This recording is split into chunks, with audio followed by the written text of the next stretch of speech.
most epic war of all time in anime history. Undians versus Vestians. Who will freaking win this epic battle? Okay, let's just, spoiler alert, freaking they both die and both sides lose. This episode was freaking awesome. I love it. Okay, so we had awesome montage surfing scene, Yoda Star Wars reference, freaking heart-shaped bed with Dandy and an alien, broken English, chest guns, and chesticles, and then we just, so pretty much this episode had a lot of crazy things going on. I mean, these episodes are getting crazier and crazier by each freaking episode, and next episode looks to even be better. I mean, we got a racing episode next week, so holy crap, I don't even know how the hell that's going to work, but I mean, that's going to be awesome. But let's talk about this episode. Okay, the entire thing at the ending, when we get to see the montage of Dandy just going through space, you see the dust, he's riding on a freaking geyser. Dandy is riding on a space geyser. What the living hell? So, that was freaking awesome at that. And then you see the freaking just music, the Japanese music playing in the background, which was a really beautiful song, along with the way they did the actual art style around Dandy. You see a massive boulders just flying around. And I've also came to the conclusion of this episode that all of Aloha Oi's crew members are willing to leave each other to save themselves. I mean, we've had Dandy, we've had Meow, and now we have QT, all willing to abandon each other to save their lives. And I find this really freaking funny. There's no honor in their crew. They're willing to kill each other off to be able to survive. And I think that adds a really nice, good comedy light to their crew, which is really funny. Now, I want to talk about a theory real quick. Someone brought this to my attention, and I want to see what you all think about it.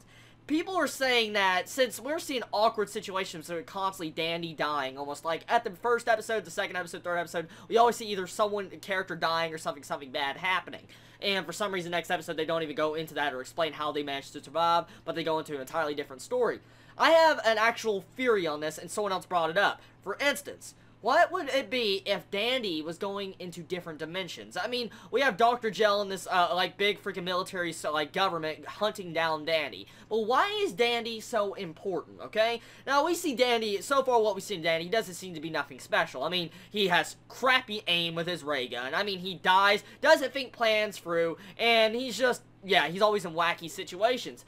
But I mean, what if he is in different dimensions, and when he dies, they just go to a different dimension? They start, the next episode's like a different dimension of Dandy. And so, they're trying to catch him through these dimensions because he's, like, somehow distorting space and time. Because if we go back to the first episode, okay, we have the space and time distortion where Dandy pulled the plug. I mean, it's logical. I mean, this is space Dandy. I mean, anything's possible. They say there's going to be a story in this somehow. So, I'm feeling like all these episodic episodes might link to each other with something like that. But, I mean, I can be completely off bases, and it can just be episodic all the way to the end. But I don't care. I'm liking it for what it's doing, and I felt like this episode, even though it wasn't as heart-touching as last episode, and really freaking just emotional, I felt like this episode did a lot to the table of just comedy. I mean, one best thing about this, I think, was my Yoda references. I mean, I did not expect a Yoda reference in Space Dandy. That was hilarious. The broken English. Like, let's see, undies I must.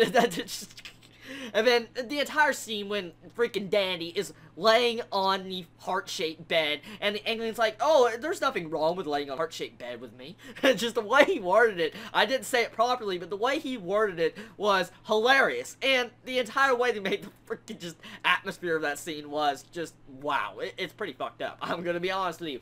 But Space Dandy is, once again, entertained me in a way I never thought possible. Especially with its ending. It shocked me. I thought, you know, we were gonna get to see Dandy die again, honestly. I mean, if you think about this, we've seen Dandy almost die every single time besides the last couple episodes. I mean, with, you know, the actual last episode with him being a father figure, and this episode him not dying to the geyser. So maybe Dandy's not going to a different dimension right now, and he's actually continuing on with his journey at the moment in this dimension. That goes back to my theory. So, really, I will say, I really like the way the series is going. Maybe there's going to be some form of plot drop eventually, like Kill la Kill's done recently, so I can't wait to see that. I felt like this episode was just downright enjoyable. I recommend go watch it if you haven't seen it yet, because you will definitely have a laugh, and you'll probably find more references I didn't even notice. And pretty much, that's it. This is the end of my anime review of Space Dandy this week. Tell me what you think about this episode. Did you enjoy it? Did you hate it? And, you know, let me know what you think is going to happen next week in the actual racing competition. Y'all have a wonderful day or not, or you live. Please stay safe. Chibi out.